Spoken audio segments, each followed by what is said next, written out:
everyone, this is Ritesh from Asia HRM.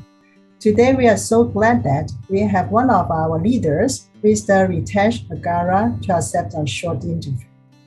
Mr. Ritesh is a seasoned human resources leader. He has held several HR leadership positions in sales, manufacturing, as well as the FMCG sectors across Asia Pacific. His current position is Sales Capability Head for Asia EU, PepsiCo. He has authored the book Sales HR Strategies for HR and Business Leaders.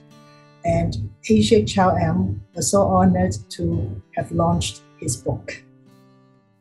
He is also a keen supporter of Asia HRM.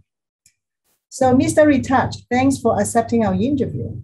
Since you are a successful HR leader and also a successful HR BP, can you share with us your bad experience as an HR BP? Thank you. Firstly, thank you so much, Rita, for arranging this interview. It has always been a privilege for me to be associated with Asia HRM and participate in several forums and several discussions that all of you organize. Well, it's a very important and a very tricky question. As a HRBP, in my view, I have been through some tough experiences. There have been situations where my efforts or the efforts of my team haven't resulted into the desired results.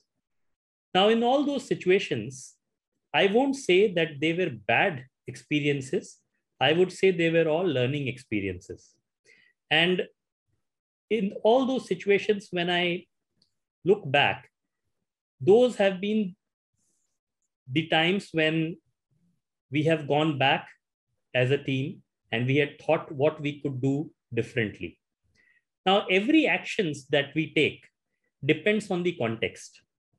As a HR business partner, it is important for us to balance both the business requirements as well as the people requirements of our company.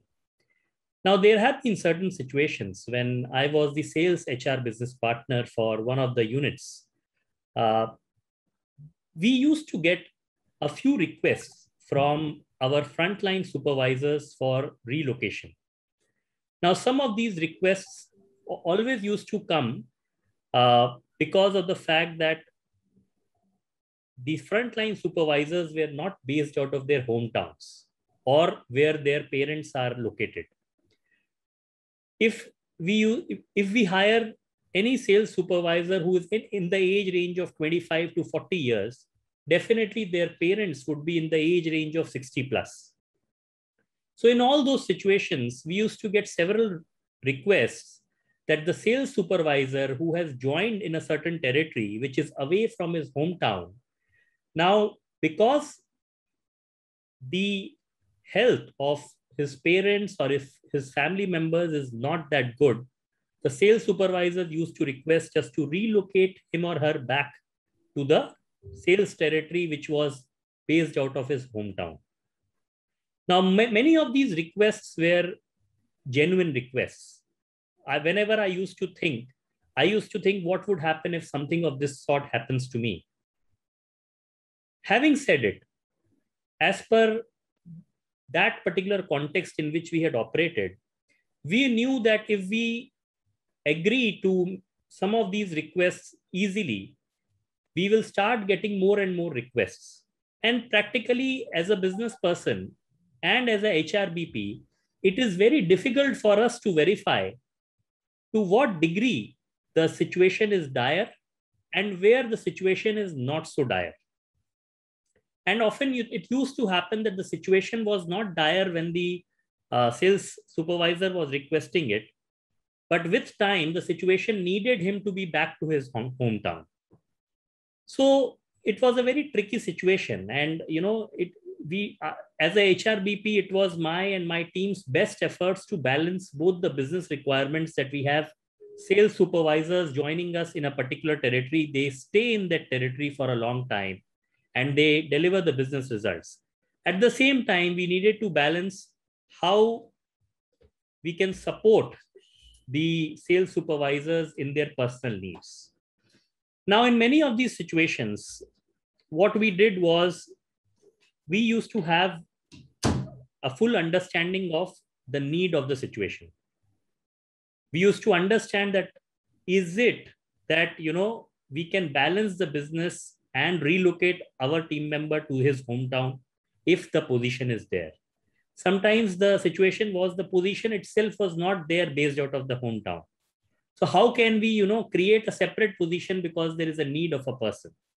So we used to understand each and every case in detail. We used to understand what are the merits and demerits, how we can support our employee, and how we can support our business. So this is one of the tricky situations where I was in. The solution to this particular situation was, in many of the cases where we could actually relocate the employee to his hometown, because there was a vacant position or because there was a new opening coming up and the employee was also performing well, but there was a definite need, we used to go ahead and make those transfers. But in many of those cases where we were tied up because of the situation and the context, while we could not relocate the employee from one location to his hometown, what we used to do was we used to be generous with their weekends. We used to be generous with their leaves, right? And we used to inform the system around them to provide them necessary support, that at least once in a fortnight or once in a week, if they want to travel back to their hometown to take care of their family members, they can do so. And then in these cases, whenever the right time came, we used to ensure that we relocate that employee from their current location to the home location so that his interests are also taken care of. Having said it, Rita, there have been few situations where we couldn't do it, or we couldn't do it faster, or we couldn't do it quicker. And in all those situations, when I relook, I have to think that, in future, if these situations are repeated, how can we assist the employee? How can we also balance the business? So there is no right or wrong answer in this. Everything was case-based, but it was our attempt to balance both the business needs as well as the personal needs of the employee. And these are some of the situations where a HR business partner might find himself or herself into, that business wants something, the employee wants something. We cannot meet the business requirements every time. We cannot meet the personal requirements every time. So how do we be balanced, and how do we ensure fairness in our actions and approach? Wow, thank you. Thank you, Mr. Ritesh. I like your positivity, because at first you mentioned that there's no bad experience. There's only learning experience. And other than that, I agree with you that there always a need for HR to balance the needs of one's individual and the business. Thank you very much for your sharing, and have a good day. Thank you. Thank you, Rita. Thank you. Thank you, Mr. Ritesh, that's for your positivity, because you mentioned that there were no bad experiences. We only had learning experiences. And also, as an HR, I think everybody will agree to us that there's always a time for us to strike a balance between the needs of one's individual and also the businesses. Thanks again for accepting the interview, and have a good day. Thanks.